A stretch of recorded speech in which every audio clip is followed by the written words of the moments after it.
Hello दोस्तों, dream of Bharat के YouTube channel में आप सभी का स्वागत है। दोस्तों, जनरल साइंस के क्लास को पुनः हम लोग कंटिन्यू करते हैं और आज एक नया टॉपिक हम लोग आप लोगों के सामने लेके आए हैं। और पिछले टॉपिक की अगर बात करें तो पिछला टॉपिक जो था उसमें हमने 4 क्वेश्चन आप लोगों से पूछे थे और कुछ लोगों के द्वारा जो है कमेंट के माध्यम से उसका आंसर भी दिया गया था। तो सबसे पहले जो है हम उसका आंसर बता के इसके बाद जो है इस क्लास को कंटिन्यू करेंगे। और आज का जो टॉपिक है ये है विटामिन। आज का जो टॉपिक है विटामिन के मुख्य स्रोत, उनके कार्य एवं न्यूनता के लक्षण और रोग। विटामिन, उनके कार्य, उनके लक्षण एवं उनकी न्यूनता के रोग, ये आज का टॉपिक है। और ये टॉपिक अपने आप में बहुत ही महत्वपूर्ण है। एग्जाम ऑफ व्यू की दृष्टि से जो है ये टॉपिक बहुत ही महत्वपूर्ण है, क्योंकि टॉपिक को हम लोग 2 पार्ट में डिवाइड करके अध्ययन पढ़ेंगे। टॉपिक को जो है हम लोग 2 पार्ट में डिवाइड करके अध्ययन करेंगे। पहला जो टॉपिक है आज का ये है जल में घुलनशील विटामिन। ये टॉपिक जो है जल में घुलनशील विटामिन है और अगला जो टॉपिक होगा वो वसा में घुलनशील विटामिन होंगे। अगला जो टॉपिक होगा वह वसा में घुलनशील विटामिन होगा। तो अगर हम बात करें क्वेश्चन की, तो जो हम पहला क्वेश्चन पूछे थे, पहला जो क्वेश्चन था वो था कि विटामिन की खोज किस वैज्ञानिक के द्वारा और कब की गई थी। विटामिन की खोज किस वैज्ञानिक के द्वारा और कब की गई थी? तो इसका सही आंसर है विटामिन की खोज फ्रेडरिक के द्वारा 1912 में की गई थी। जबकि इससे रिलेटेड फंक का नाम भी आता है। फंक का नाम भी जो है विटामिन से रिलेटेड आता है। और दूसरा क्वेश्चन जो है वह है विटामिन ए का रासायनिक नाम तथा उससे होने वाला डिजीज़ कौन सा था। विटामिन ए का रासायनिक नाम तथा उससे होने वाले डिजीज़ कौन सा था। तो यदि हम विटामिन ए की बात करें उसके रासायनिक नाम की, तो विटामिन ए का रासायनिक नाम रेटिनॉल है। विटामिन ए का रासायनिक नाम है रेटिनॉल। जबकि उससे होने वाला डिजीज जो है वह है नाइट ब्लाइंडनेस, यानी कि रतौंधी। विटामिन ए की कमी से कौन सी बीमारी होती है? रतौंधी होती है। इसके बाद अगला जो क्वेश्चन था, तीसरा क्वेश्चन, वो है विटामिन सी का रासायनिक नाम तथा विटामिन सी से होने वाले डिजीज का नाम। तो यदि हम विटामिन सी के रासायनिक नाम की बात करें, तो विटामिन सी के रासायनिक नाम जो है वह है एस्कॉर्बिक एसिड। विटामिन सी का रासायनिक नाम क्या है? Ascorbic acid. विटामिन सी का जो है रासायनिक नाम क्या है? एस्कॉर्बिक एसिड है। और विटामिन सी की कमी से जो होने वाला रोग है वह है स्कर्वी। विटामिन सी की कमी से होने वाला रोग कौन सा है? स्कर्वी है। और विटामिन डी की बात करें तो विटामिन डी का रासायनिक नाम जो है वह है कैल्सीफेरॉल। विटामिन डी का रासायनिक नाम क्या है? विटामिन डी का रासायनिक नाम है कैल्सीफेरॉल। और उससे होने वाला जो डिजीज है वह है रिकेट्स विटामिन डी की। तो इस तरह से जो है ये क्वेश्चन 4 था और उसके आंसर हो गए। तो आइए हम लोग क्लास को कंटिन्यू करते हैं। इसमें भी क्वेश्चन पूछा जाएगा और उसके आंसर आप लोगों को देने हैं। तो अगर हम बात करें तो आज का जो टॉपिक है यह है विटामिन, उनके स्रोत, कार्य एवं उनकी न्यूनता के लक्षण। तो इसको हम लोग 4 टॉपिक के आधार पर जो है इसको क्लास को कंटिन्यू करेंगे। पहला जो पॉइंट है यह है विटामिन का नाम, कौन कौन से विटामिन है। इसके बाद है इसका स्रोत कौन सा है, इस विटामिन का स्रोत कौन सा है। इसके बाद अगला जो है शारीरिक क्रिया का प्रभाव इस पर क्या पड़ता है, शारीरिक क्रिया पे इसका जो है क्या प्रभाव पड़ता है। अगला जो है इसकी न्यूनता का क्या प्रभाव होता है, इसकी न्यूनता का क्या प्रभाव होता है। यदि हम विटामिन की बात करें तो पहला विटामिन जो है वह है विटामिन B1 या थायमीन। विटामिन B1 का रासायनिक नाम क्या है? थायमीन है। और यह यदि हम थायमीन की बात करें तो थायमीन जो है यह विटामिन B1 जो है यह 1 से 2 मिलीग्राम जो है प्रतिदिन इसकी आवश्यकता होती है। बॉडी को जो है प्रतिदिन विटामिन B1 की आवश्यकता कितनी होती है? तो 1 से लेकर के 2 मिलीग्राम जो है इतनी विटामिन की आवश्यकता होती है प्रतिदिन जो है मनुष्य को। इसके बाद यदि हम इसके स्रोत की बात करें, तो यह कहाँ कहाँ पाया जाता है, किस में पाया जाता है विटामिन B1? तो यह अनाज के अंकुरित अनाजों में उपस्थित होता है। इसके बाद यह अनाज के ऊपरी छिलकों में तथा खमीर यानी कि ईस्ट में, तथा अंडा, दूध, गोभी, केला, मूंगफली, मांस आदि, ये जो है इसका स्रोत है। विटामिन बी इनमें जो है उपस्थित होता है। अनाज के अंकुरण में, ऊपरी छिलके में, खमीर, अंडा, दूध, ये सारे मांस, इन सारी चीज़ों में जो है ये विटामिन B1 उपस्थित होता है। यदि हम इसके शारीरिक क्रिया का प्रभाव की बात करें तो यह स्नायविक स्थिरता यानी कि नर्वस स्टेबिलिटी जो है इसका प्रभाव पड़ता है। और यह कार्बोहाइड्रेट तथा वसा का उपापचय है। यह क्या है? कार्बोहाइड्रेट तथा वसा का उपापचय होता है। इसके बाद इसके न्यूनता का प्रभाव की बात करें, यदि हम इसके न्यूनता के प्रभाव की बात करें तो इसके वजह से क्या होता है? दुर्बलता। इसकी वजह से क्या होता है? दुर्बलता यानी कि वीकनेस आता है तथा मांसपेशियों में छीड़ता एवं बेरी बेरी, मांसपेशियों में छीड़ता और बेरी बेरी दुर्बलता और स्नायुविक कमजोरियाँ। मतलब अगर मेन बात करें तो इससे क्या होता है, वीकनेस आता है बॉडी में। इसके क्या होता है, इसकी वजह से वीकनेस आता है, कमजोरी आती है। अगले हम विटामिन की बात करें, अगले विटामिन की बात करें तो विटामिन 2, विटामिन B2 या राइबोफ्लेविन, विटामिन B2 या राइबोफ्लेविन। अगला विटामिन है विटामिन B2 या राइबोफ्लेविन, या इसी को विटामिन जी भी कहते हैं, इसे विटामिन जी के नाम से भी जाना जाता है। और यह बॉडी को प्रतिदिन इसे 1 से लेकर 6 मिलीग्राम जो है प्रतिदिन इसकी आवश्यकता होती है। एक स्वस्थ मनुष्य के लिए जो है प्रतिदिन विटामिन B2 या राइबोफ्लेविन, विटामिन B2 या राइबोफ्लेविन की जो है एक स्वस्थ व्यक्ति को प्रतिदिन 1 से लेकर के 6 mg, 1 से लेकर के 6 mg जो है इसकी आवश्यकता इतनी होती है। यदि हम इसके स्रोत की बात करें तो यह किस में पाया जाता है, उपस्थित होता है किसमें, पनीर में, अंडा, खमीर, पनीर, अंडा, ईस्ट, हरी सब्जियां, मांस, दूध एवं कलेजी। पनीर, अंडा, मांस, दूध, कलेजी और हरी सब्जियों में जो है यह पाया जाता है, हरी सब्जियों में यह पाया जाता है। इसके बाद यदि इसके हम शारीरिक क्रिया के प्रभाव की बात करें, यदि हम इसके शारीरिक क्रिया के प्रभाव की बात करें तो यह क्या करता है, इससे वृद्धि और स्वास्थ्यवर्धक उपापचय में महत्वपूर्ण भूमिका का यह घटक होता है। यानी कि इसकी वजह से वृद्धि, शरीर में वृद्धि होती है इसकी वजह से, और यह शरीर के स्वास्थ्यवर्धक के लिए जो है यह महत्वपूर्ण होता है। विटामिन B2 शरीर में वृद्धि होती है और स्वास्थ्यवर्धक के लिए लाभदायक होता है। यदि हम इसके न्यूनता के प्रभाव की बात करें तो यह मुख के कोरों का फट जाना, मतलब मुख पे किनारों पर क्या होता है, इसकी वजह से फट जाता है, तथा क्षीण पाचन शक्ति, इसकी वजह से यह है डाइजेस्टिव सिस्टम जो है डिसबैलेंस हो जाता है, डाइजेस्टिव सिस्टम में कमी आ जाती है, तथा त्वचा व आँखों में जलन, इसकी वजह से त्वचा और आँखों में जलन भी होता है। विटामिन B2 की वजह से त्वचा और आँखों में जलन भी होता है, तथा सिर दर्द एवं दिमागी थकावट तथा कमजोरी, स्मृति, नासिक पर क्या होता है कि पपड़ी पड़ जाती है इसकी वजह से। यानी कि अगर हम बात करें तो यह मुख के कोरों का कट फट जाता है विटामिन B2 की वजह से।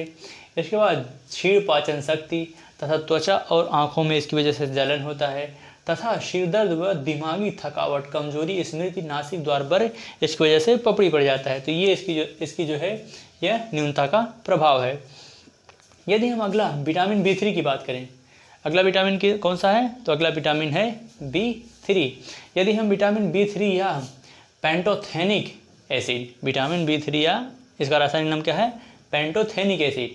पेंटोथेनिक एसिड एक स्वस्थ व्यक्ति के लिए, पेंटोथेनिक एसिड की जो है आवश्यकता है एक स्वस्थ व्यक्ति के लिए 1 से लेकर के 2 mg, 1 से लेकर के 2 mg जो है प्रतिदिन इसकी आवश्यकता होती है एक स्वस्थ व्यक्ति के लिए। यदि हम इसके स्रोत की बात करें तो यह ईस्ट में पाया जाता है, यह ईस्ट में पाया जाता है कलेजी, अंडा एवं विटामिन ए, कलेजी, अंडा एवं विटामिन ए का घटक तथा मांस, दूध, मूंगफली, गन्ना, टमाटर आदि में पाया जाता है। यह जो है ईस्ट में पाया जाता है, कलेजी में पाया जाता है, अंडा एवं विटामिन ए का प्रमुख घटक है यह, एवं दूध तथा मूंगफली और गन्ना तथा टमाटर आदि में जो है यह पाया जाता है। विटामिन, यदि हम बात करें विटामिन B3 की, तो विटामिन B3 जो है मोस्टली इनमें उपस्थित होता है। यदि हम इसके शारीरिक क्रिया के प्रभाव की बात करें, यदि हम इसके शारीरिक क्रिया के प्रभाव की बात करें तो यह उपापचय में शह वृद्धि करता है, तथा बाल सफ़ेद तथा प्रजनन दर क्षीण हो जाती है। इसकी वजह से क्या होता है कि यह उपापचय में शह वृद्धि करता है, तथा इसकी वजह से बाल सफ़ेद हो जाते हैं, एवं प्रजनन क्षमता जो होती है, यानी कि रिप्रोडक्टिव कैपेसिटी जो होती है वो क्या होती है, कमज़ोर हो जाती है, वीकनेस हो जाती है रिप्रोडक्टिव कैपेसिटी। यदि हम इसकी न्यूनता की बात करें तो इसका इफेक्ट जो है सर्वाधिक त्वचा पर पड़ता है। इसकी वजह से क्या होता है, त्वचा जो है प्रभावित होती है। विटामिन B3 या पेंटोथेनिक एसिड, विटामिन B या B3 या पेंटोथेनिक एसिड की वजह से जो है त्वचा, स्किन जो है प्रभावित होती है। अगला है विटामिन B5, अगला है विटामिन B5। विटामिन B5 या निकोटिनिक एसिड, या इसी को नियासिन भी कहते हैं। विटामिन B5 या इसी को निकोटिनिक अम्ल, निकोटिनिक एसिड या इसी को नियासिन एसिड भी कहा जाता है, या इसे विटामिन पीपी, इसे विटामिन पीपी बी के नाम से भी जाना जाता है, इसे विटामिन पीपी के नाम से भी जाना जाता है। और यह प्रतिदिन एक स्वस्थ व्यक्ति के लिए, प्रतिदिन जो है एक स्वस्थ व्यक्ति के लिए 1 से 2 mg, 1 से 2 mg जो है प्रतिदिन एक स्वस्थ व्यक्ति के लिए इतनी आवश्यकता होती है विटामिन B5 या निकोटिनिक एसिड की। विटामिन B5 या निकोटिनिक एसिड की जो है आवश्यकता एक स्वस्थ व्यक्ति के लिए प्रतिदिन इतनी होती है। और यदि हम इसके स्रोत की बात करें तो यह ताज़ा मांस, कलेजी, मछली, अनाज, दालें तथा ईस्ट आदि में यह उपस्थित होता है। यह ताज़ा मांस में उपस्थित होता है, कलेजी, मछली, अनाज, दालें तथा ईस्ट आदि में जो है यह उपस्थित होता है विटामिन B5। यदि हम इसके जो है शारीरिक क्रिया के प्रभाव की बात करें, यदि शारीरिक क्रिया के प्रभाव की बात करें तो यह उपापचय में सहायक तथा NAD का घटक होता है। यह उपापचय में सहायक तथा NAD का जो है यह प्रमुख घटक होता है। यदि हम इसके महत्व की बात करें, यदि हम इसके न्यूनता के प्रभाव की बात करें तो यह इससे क्या होता है, त्वचा में जलन या एंजाइम, इसकी वजह से क्या होता है, त्वचा में जलन होता है तथा इसकी वजह से क्या होता है कि पेलाग्रा की जो है शिकायत होती है तथा जीभ और त्वचा पर दाने निकल आते हैं तथा पपड़ियाँ पड़ जाती हैं और निम्न पाचन शक्ति तथा तंत्रिका तंत्र में दुर्बलता तथा पागलपन का भी दौरा पड़ने लगता है। यानी कि पागलपन का जो है कंडीशन भी सामने आने लगती है। यानी कि त्वचा में जलन, एंजाइम्स, पेलाग्रा की शिकायत तथा जीभ व त्वचा पर दाने, पपड़ियाँ एवं निम्न पाचन शक्ति तथा तंत्रिका तंत्र में दुर्बलता तथा पागलपन, ये जो है इसकी न्यूनता का प्रभाव है विटामिन B5 का। यदि हम विटामिन C की बात करें, अगला जो है विटामिन 6 है, अगला जो है विटामिन B6 या पायराडॉक्सिन, विटामिन B6 या पायराडॉक्सिन। यदि हम इसकी बात करें विटामिन B6 या पायराडॉक्सिन की तो एक स्वस्थ व्यक्ति के लिए जो है विटामिन B6 प्रतिदिन जो है 10 mg, प्रतिदिन जो है इसे 10 mg की आवश्यकता होती है एक स्वस्थ व्यक्ति के बॉडी के लिए। और यदि हम इसके स्रोत की बात करें तो यह दूध, ईस्ट, कलेजी, मांस तथा अनाज आदि में पाया जाता है। यह दूध, ईस्ट, कलेजी तथा मांस आदि में जो है यह उपस्थित होता है विटामिन B6 या पायराडॉक्सिन। यदि हम इसके शारीरिक क्रिया के प्रभाव की बात करें, तो यह प्रोटीन और अमीनिक एसिड के, यह प्रोटीन और अमीनिक अम्लों के रोग तथा उपापचय में महत्वपूर्ण भूमिका निभाता है। यह जो है प्रोटीन और अमीनिक एसिड के रोग तथा उपापचय में यह जो है महत्वपूर्ण भूमिका निभाता है विटामिन B6। और यदि हम इसके न्यूनता के प्रभाव की बात करें तो इससे रक्तक्षीणता या एनीमिया तथा त्वचा रोग तथा पेशी में ऐंठन, ये सारी चीज़ें जो है इसकी वजह से ये सारी प्रॉब्लम्स क्रिएट हो जाती हैं। इसके बाद है अगला फोलिक एसिड। अगला कौन सा है, फोलिक एसिड या फोलिक एसिड समूह, इसको क्या कहते हैं, फोलिक एसिड समूह। यदि हम फोलिक एसिड समूह की बात करें तो एक हेल्दी व्यक्ति के बॉडी के लिए यह जो है प्रतिदिन 5 mg जो है इसकी आवश्यकता होती है बॉडी को, प्रत्येक स्वस्थ व्यक्ति के लिए। और यदि हम इसके स्रोत की बात करें तो यह हरी पत्तियाँ, कलेजी तथा सोयाबीन और ईस्ट आदि में यह पाया जाता है। यह हरी पत्तियाँ, इसके बाद कलेजी तथा सोयाबीन आदि में जो है यह उपस्थित होता है। इसके बाद हम यदि इसके शारीरिक क्रिया के प्रभाव की बात करें तो इससे वृद्धि तथा रुधिराणुओं का निर्माण होता है। इससे शरीर में वृद्धि तथा रुधिराणुओं का निर्माण होता है एवं DNA का संश्लेषण होता है, यानी कि डीऑक्सी एसिड का जो है सिंथेसिस होता है इसकी वजह से। इसके बाद यदि हम इसके न्यूनता के प्रभाव की बात करें तो यह मंद बुद्धि तथा त्वचा रोग एवं रक्तक्षीणता, व्यक्ति जो है मंद बुद्धि हो जाता है तथा त्वचा से संबंधित डिजीज हो जाते हैं एवं रक्तक्षीणता यानी कि एनीमिया की भी शिकायत जो है इस कंडीशन में देखने को मिलती है। अगला है विटामिन H या बायोटीन। अगला कौन सा है? विटामिन एस या इसी को बायोटीन भी कहते हैं। और एक स्वस्थ व्यक्ति के लिए विटामिन या बायोटीन की ज़रूरत जो होती है वह 1 से 2 mg जो है प्रत्येक व्यक्ति को यह आवश्यक होती है, इतना चाहिए होता है। और यदि हम इसके स्रोत की बात करें तो यह खमीर गेहूँ, अंडा, मूंगफली, चॉकलेट, सब्जी, फल आदि में जो है यह उपस्थित होता है।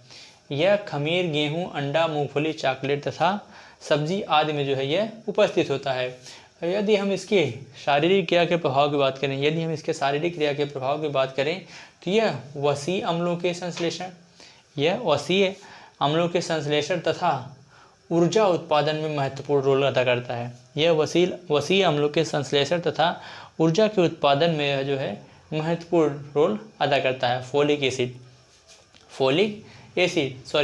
विटामिन या बायोटीन, विटामिन एस या बायोटीन जो है ये महत्वपूर्ण रोल अदा करता है।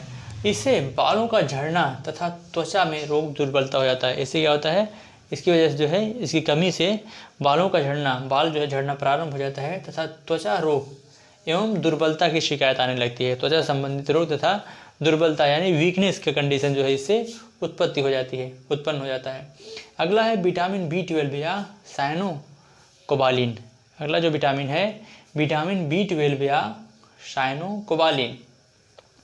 विटामिन B12 या साइनोकोबालिन की जो है आवश्यकता एक व्यक्ति को जो है एक स्वस्थ व्यक्ति को यह 1 से 2 mg जो है इसकी आवश्यकता पड़ती है।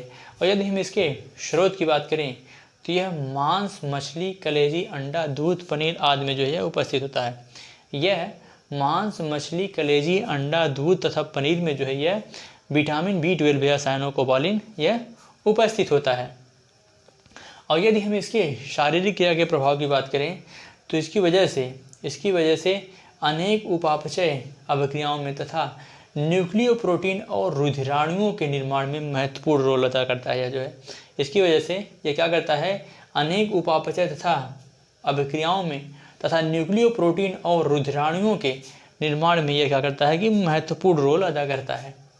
तथा इसकी वजह से रक्तक्षीणता तथा मंदबुद्धि की शिकायत देखने को मिलती है। इसकी वजह से जो है रक्तक्षीणता यानी एनीमिया तथा मंदबुद्धि के लक्षण जो है देखने को मिलते हैं विटामिन B12 की वजह से।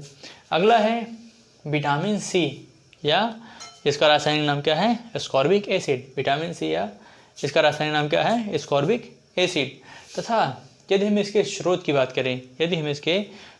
बात करें तो यह संतरा यानी कि जितने भी खट्टे मौसमी फल होते हैं सभी खट्टे चीज़ों में जो है विटामिन C या एस्कॉर्बिक एसिड जो है यह उपस्थित होता है। यह मौसमी टमाटर, हरी सब्जियां, आलू तथा फल इत्यादि में जो है यह उपस्थित होता है। तथा यदि हम इसके शारीरिक क्रिया के प्रभाव की बात करें तो यह प्रतिरक्षा, घावों के भरने में सहायक, यह क्या होता है? प्रतिरक्षा यानी कि एंटीबॉडीज का काम करता है। यह जो है एंटीबॉडीज का काम करता है तथा घावों के भरने में यह सहायता तथा विकास, कोलेजन वस्तुओं एवं दांतों के डेंटिन तथा मसूड़ों के स्वस्थ रखने में जो है इसकी महत्वपूर्ण भूमिका होती है।